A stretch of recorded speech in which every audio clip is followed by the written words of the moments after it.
Hello everybody and welcome back to Stop the DTE Monopoly.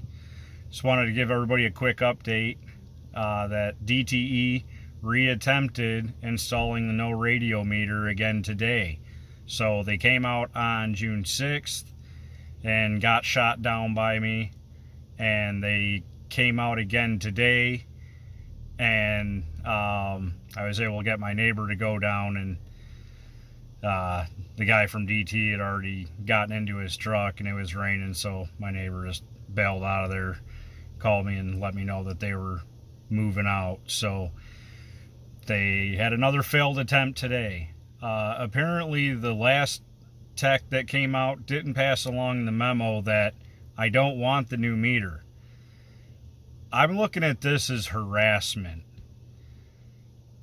I shouldn't have to tell you 5 times in the same conversation 5 different ways of how I don't want your new meter. That should be done. We have a new meter installed already that's from this millennium. If I don't want any further action, I should only have to say it once.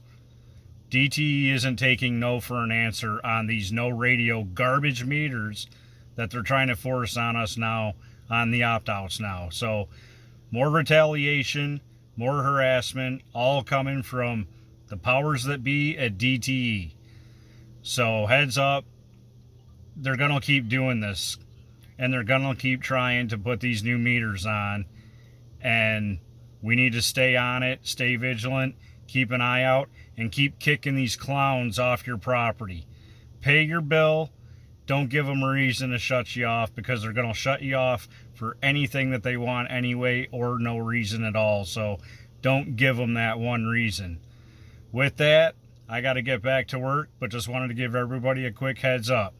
Stay vigilant. Stop the DTE monopoly. I'm out.